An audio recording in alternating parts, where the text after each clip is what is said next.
S'agissant des résultats, nous avons lancé 4 grandes initiatives.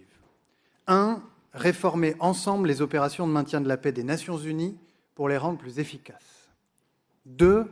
Optimiser les chaînes d'approvisionnement humanitaire avec le secteur privé pour en augmenter le nombre de bénéficiaires et faire reculer la faim et la malnutrition dans le monde. 3. Soutenir et participer à la levée de fonds en faveur de la reconstruction de l'arche de confinement de Tchernobyl, perforée l'année dernière par un drone russe. 4.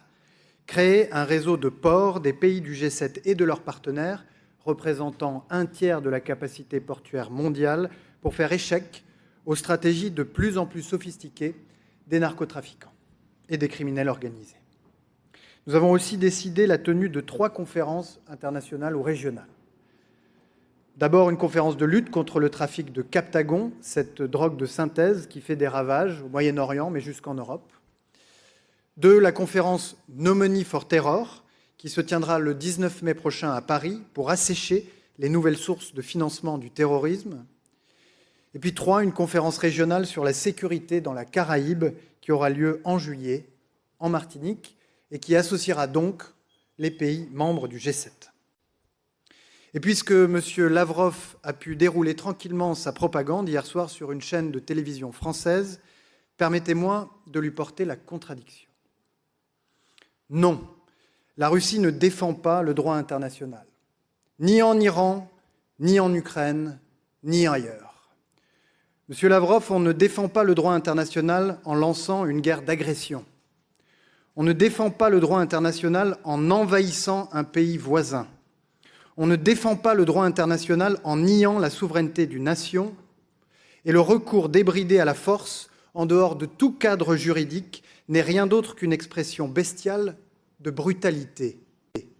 Premier mensonge. Non, la Russie n'épargne pas les civils, et j'en veux pour preuve les charniers de Boutcha, les horreurs de Mariupol, les bombardements d'hôpitaux, de maternités ou d'écoles ukrainiennes. Monsieur Lavrov, les enfants d'Ukraine que la Russie déporte dans des camps de redressement pour essayer d'effacer leur histoire et leur identité sont eux aussi des civils. Les faits sont là, il s'agit de crimes de guerre documentés. Deuxième mensonge. Non, les Européens ne ferment pas les yeux quand cela les arrange. Notre positionnement est très clair. Partout où elles adviennent, la France dénonce et se mobilise contre les violations du droit international et du droit international humanitaire. En Ukraine, par la Russie. En Israël, par le Hamas. À Gaza, par Israël. Au Liban, par Israël. En Israël, par le Hezbollah. Au Soudan, par les forces armées. En Syrie et en Irak, par les bourreaux des Yézidis. En Iran, par le régime des Mollahs. En Afghanistan, par les talibans. Monsieur Lavrov, si vous cherchez des preuves d'hypocrisie, n'allez pas loin, elles se trouvent dans votre propre camp. Troisième mensonge. Non, la France ne muselle pas les journalistes. Monsieur Lavrov, en Europe, on compte 20 000 médias d'information. Si seulement il y en avait autant en Russie. Chez vous, les rédactions indépendantes comme Novaya Gazeta, Echo of Moscow ou Doj TV ont été systématiquement fermées ou contraintes à l'exil. Et toute information allant contre la ligne officielle du Kremlin est tout simplement interdite. Les journalistes font face à des violences, des menaces et des intimidations. Comme j'ai été nominativement pris à partie par mon homologue russe, il me paraissait important de faire cette mise au point. Car répéter des mensonges à une heure de grande écoute n'en fait pas des vérités. Sur l'Iran, depuis le début de la guerre, la mobilisation du G7 a été exceptionnelle. Le 28 février, au premier jour, nous nous sommes réunis, ministres des Affaires étrangères, en visioconférence.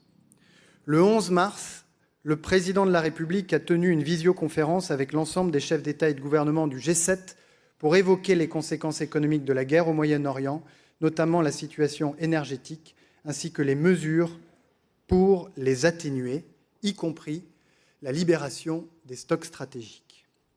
Les ministres des Affaires étrangères du G7 ont publié un communiqué le 21 mars 2026, rappelant leur soutien aux partenaires du Moyen-Orient face aux attaques injustifiables de la République islamique d'Iran et de ses supplétifs. Et aujourd'hui même, nous adoptons une nouvelle déclaration sur l'Iran au niveau des ministres des Affaires étrangères. La voilà. Elle appelle à un arrêt immédiat des attaques contre les populations et les infrastructures civiles. Rien ne justifie de prendre pour cible des civils de manière délibérée lors des conflits armés, ni de mener des attaques contre des installations diplomatiques. Et elle réaffirme la nécessité absolue de rétablir de manière permanente la liberté de navigation gratuite et sûre dans le détroit d'Ormuz, conformément à la résolution 2817 du Conseil de sécurité des Nations Unies et conformément aux droits de la mer. Pour les temps à venir, nous nous sommes accordés sur le principe d'une réunion des ministres des Affaires étrangères du G7 avec ceux du Conseil de coopération des États arabes du Golfe. Le secrétaire d'État américain, Marco Rubio, a accepté de briefer le Conseil des Affaires étrangères de l'Union européenne. Enfin, nous sommes convenus de poursuivre nos travaux pour contribuer à la résolution de la situation dans le détroit d'Ormuz. Au sujet du Liban, j'ai souligné que la gravité de la conjoncture régionale renforçait la nécessité de préserver la stabilité du Liban, de soutenir ses institutions légitimes, de préserver les civils, de garantir la pleine restauration de sa souveraineté. Enfin, nous avons pu échanger sur d'autres conflits et menaces sur la paix et la sécurité dans de nombreuses régions. En particulier le Soudan, où nous cherchons à soutenir les efforts en faveur d'une trêve humanitaire, mais aussi la situation au Venezuela, à Cuba, en Haïti, et sur l'importance d'un Indo-Pacifique libre et ouvert fondé sur l'état de droit. J'ai rappelé que notre attention devait continuer à se porter sur la situation à Gaza et que la crise au Moyen-Orient ne devait pas compromettre nos efforts pour la mise en œuvre de la deuxième phase du plan de paix. Sur la deuxième question, qui est celle du détroit d'Ormuz, nous avons eu de nombreuses conversations tout au long de ces 2 jours, non seulement entre pays du G7, avec les États-Unis d'Amérique, mais également avec les pays que nous avions invités, et notamment l'Inde et l'Arabie saoudite, qui sont intéressés au premier chef, et pour différentes raisons. Il y a un consensus qui se retrouve, je crois, très largement au sein de la communauté internationale pour préserver un bien commun qui est la liberté de navigation. Il est hors de question de vivre dans un monde où les eaux internationales sont fermées à la navigation dans le cadre de conflits qui ne concernent pas les pays qui ont besoin que cette circulation puisse avoir lieu.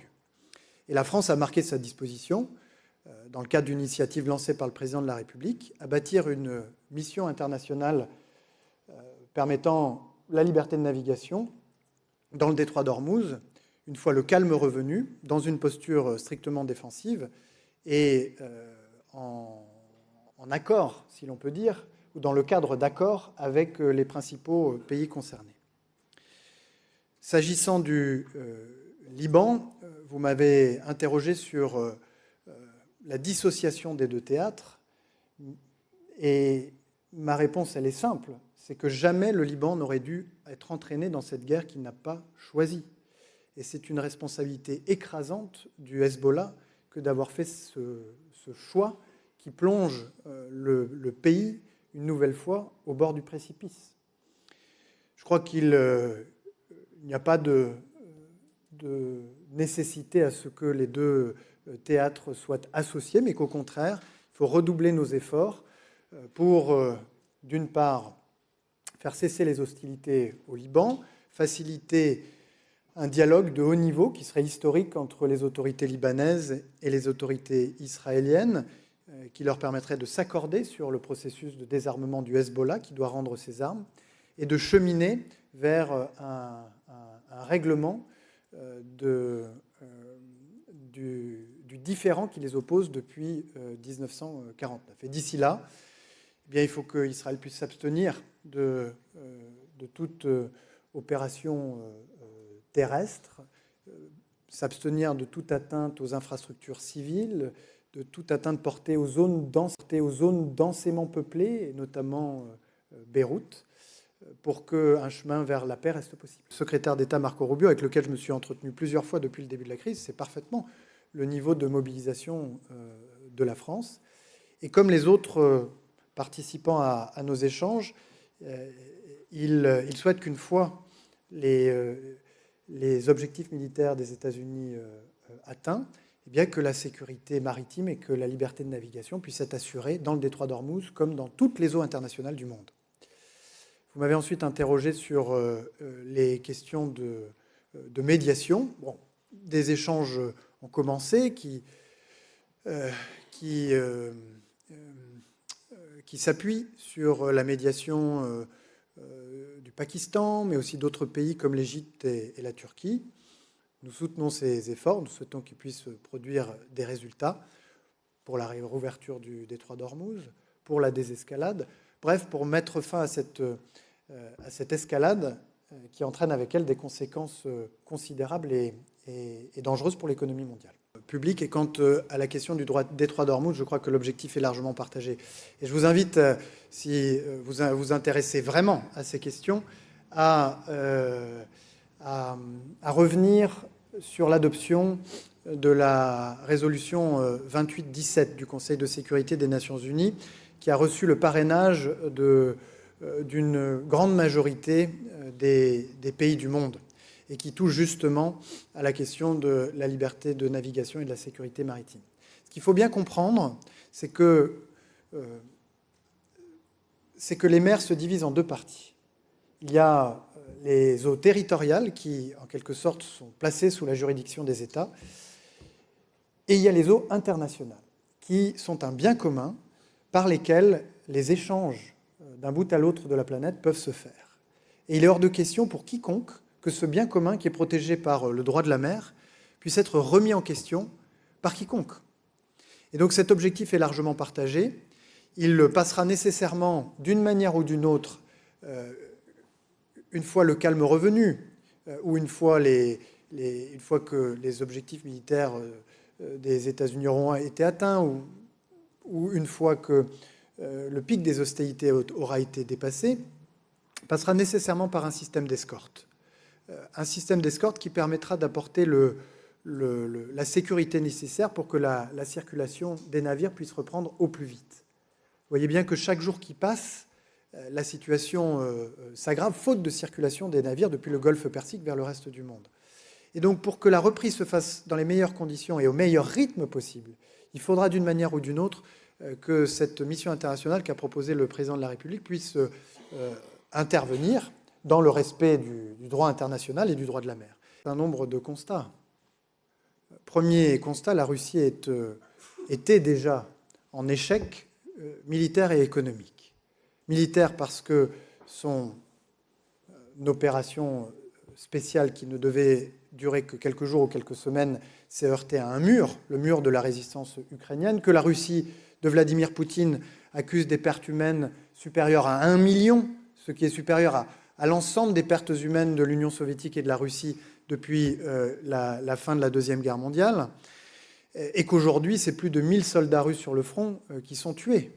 Donc c'est un échec militaire. Et dans les temps derniers, l'Ukraine a repris plus de territoire à la Russie que la Russie n'en a pris à l'Ukraine. Un échec économique également, structurellement, même si la hausse des prix des hydrocarbures vont peut-être atténuer temporairement cette tendance très forte à l'appauvrissement de l'économie de la Russie de Vladimir Poutine, dont le secteur civil non militaire est asphyxié, dont les ressources budgétaires sont vides et qui entrera sans doute en récession dans le courant de l'année. Mais à cet échec militaire et à cet échec économique s'ajoute un échec stratégique, puisqu'après Bachar al-Assad et Nicolás Maduro, la disparition de l'ayatollah Khamenei fait perdre à Vladimir Poutine celui qui était peut-être le dernier de ses alliés. Nous avons également fait un autre constat. Jelajahi cara baru mendapatkan informasi. Download Metro TV Extend sekarang.